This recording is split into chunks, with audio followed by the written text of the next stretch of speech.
All right, so now I want to talk a little bit about log analysis using Syslog, Windows EventViewer, and also SIEM basics. So log analysis, why is it critical? Well, it's going to be a record of everything that has happened, or whatever logs are actually logged and set off. We saw a little bit about that with the Windows Event Viewer and how it can log logins and errors, application errors, and that sort of stuff. But it's really important, especially from a forensic standpoint, to reconstruct a timeline. And so you can correlate the timestamps across multiple log servers and log sources to reconstruct the attack and the process and what happened step by step. It also allows real-time alerting. So those systems will ingest the logs in real time or near real time and can be configured to send off an alert whenever patterns are matched or certain things hit a certain threshold or have known attack sequences or something which may happen that you aren't looking at the log directly. So they can be configured for all that. Also compliance. A lot of compliance frameworks require log retention and analysis.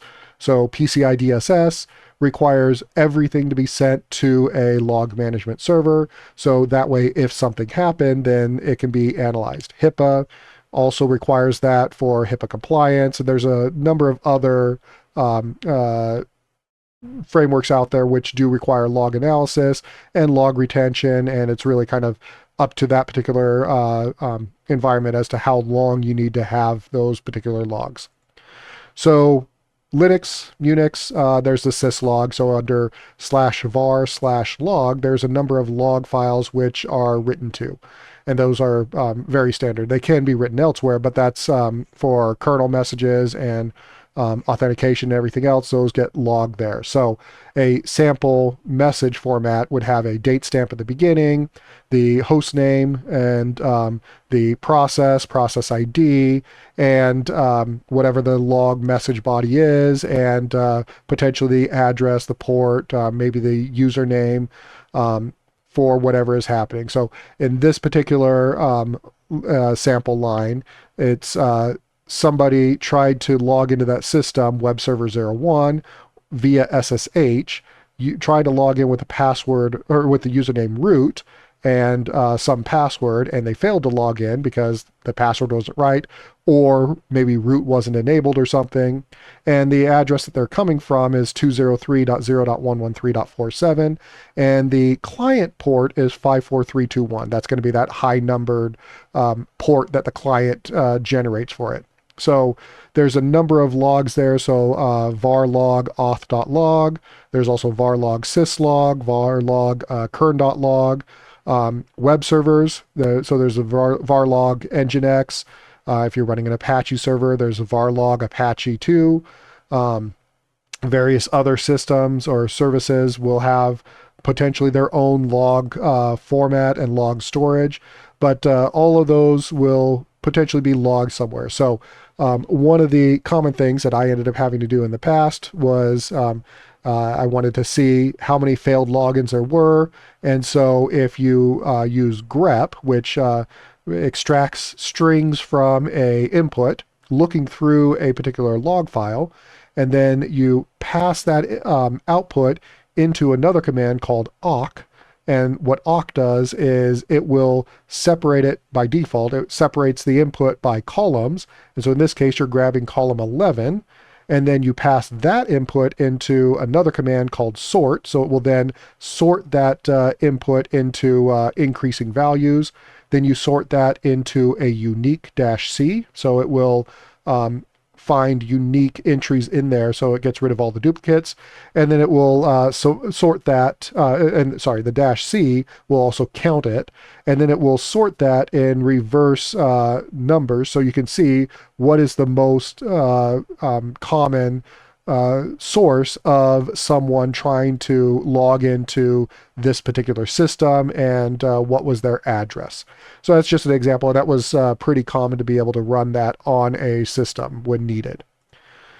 So Linux logging these days uses journal D. Systemd journal D replaces a syslog a lot of times. It's still getting logged. It just gets logged in a different format. You can export it as a JSON file for a SIEM. You can also tell it to show the failed login attempts. It does the same thing. The syntax is just going to be slightly different. So if you are running on a system which is logging everything through Journal D, well, you may need to do a little bit of research to figure out what you need to do to get the same type of information. Windows event logs, again, we kind of talked about this last week. Those will have event IDs. So like 4624 is a successful login. 4689 is the process was terminated.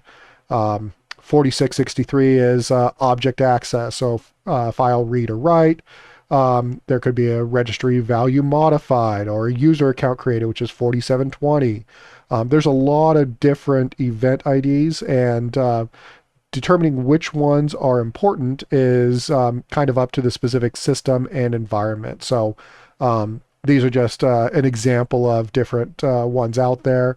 There's a lot of other ones. There are some important ones that you need to worry about, but just know that there's a lot of events out there that are logged in a Windows event manager. PowerShell also has audit logging. So you can do the module logging. There's the transcription logging, so you can get a full transcript of every PowerShell session. This is important for an attacker who gets in and wants to run a bunch of PowerShell scripts. It's also equally important for ransomware and crypto lockers, because you can see if they're using PowerShell, then you can see what they actually did and how they worked. There's the script block logging, which is event 4104, which will log the full content of every script block that was executed. There's also the operational log. So PowerShell does log quite a bit, and a lot of that is useful from a digital forensics perspective. Ultimately, you don't want to rely on the particular host. You want to have all of this information sent off to a security information event management system. Because if you're relying, if you have a system and you expect that system to be correct, but someone got into it, well, they can clear the logs. And if they can clear the logs, well, then you don't have that information. So you should have all of this sent off to a central repository. So SIEM ingests logs from pretty much every source, firewalls, endpoint servers, network devices, everything. And then it will take that information, and as you can imagine, Windows stores it differently than Linux, which stores it differently than an Android device, and so on and so forth, and network devices will store it differently. Well, a SIEM, there's usually processes which run on each of those devices to take that log and then send it off, and then it will convert it all over to a standardized format that it can then index and ingest it and display it all in one single pane. So there's the log collection and then normalization from those logs, and then it can run correlation across that, so it can detect multi-step attack patterns, failed login, a success, a new process, then an external connection within 10 minutes. And it can also do alerting, and it can do statistics. There's a lot that you can do with one of these SIEMs. Some of the open source options out there, Elasticsearch. So this is ELK, it stands for Elasticsearch, Logstash, and Kibana. And it's kind of this whole library of tools to take in a massive amount of data and analyze it, visualize it, and let you write your own custom alerts. And it is widely used for a lot of stuff. There's Waza or Wazoo. I'm not sure exactly how it's pronounced. It's another open source one. You can integrate it with Elasticsearch for storage. There's Graylog. Graylog is kind of an open source competitor to Elasticsearch. It's a little bit newer, a little bit easier to use, but it's not as popular as Elasticsearch. There's also OS SIEM from Alien Vault, which is, I haven't really used it before, but it is another SIEM option out there. There are also commercial ones out there. So SolarWinds is one of the big ones that has a SolarWinds SIEM that costs a decent amount of money, but it is the reason why it is used so much is for compliance. So if you have PCI DSS, for instance, so the payment card holders where you are taking credit cards, you have to have a SIEM which meets certain requirements. SolarWinds meets all of that out of the box. So if something happened, you can point to the SolarWinds SIEM and you meet the requirements, and then it's a lot easier to recover from it. Whereas if you're kind of rolling your own open source one or you custom write your own software for it, it might be a little bit harder to justify that versus a enterprise SIEM. So just keep that in mind. There are enterprise ones out there. But I know that Elasticsearch or the ELK is used quite a bit, even in enterprise environments. So log analysis methodology, so you define the scope and the time frame, so establish which logs are available, what time period is relevant, because you'll have things which are out of scope because of time or hosts or whatever it is. Then you want to identify the events which are relevant. So if it is a system that got compromised, so you want to search for the 4624, 4625, or look in the auth.log for those login successes or failures, unusual usernames. If it's a system process that was compromised, then you might look for those specific events that were triggered. Then you want to trace that process execution. So you want to see what commands were actually run, and you want to look through all of that and try to build this entire profile of what has happened. And then you want to correlate those timestamps across the sources to really, again, building that time frame for how everything worked. And finally, you want to document all your findings, build the timeline, create that chronological timeline of events, and each entry should include a timestamp, source, event ID, description, whatever significance for all of that. And that's going to be typically in a digital forensics, that'll be the primary deliverable for that log analysis investigation. So again, key takeaways. So syslog format, timestamp, host name, process, the PID, message, so on and so forth. Journal CTL on or system D on newer systems, newer Linux systems is more structured, but it's a little bit harder to analyze, but you can ship it off in a standard JSON format. Windows has specific event IDs that are forensically relevant.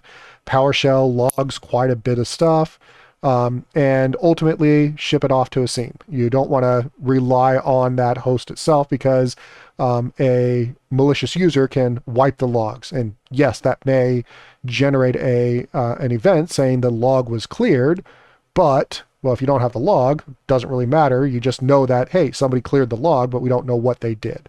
So send it off to a SIEM, and that SIEM should be secured from anybody else being able to access it. It needs to be completely isolated so that if an attacker gets into a network, they can't make a lateral movement to that system, because if they could, then they would have the potential ability to wipe that as well. And then that would be worse, because now you're losing all sorts of logging, and that's a really hard thing to recover from.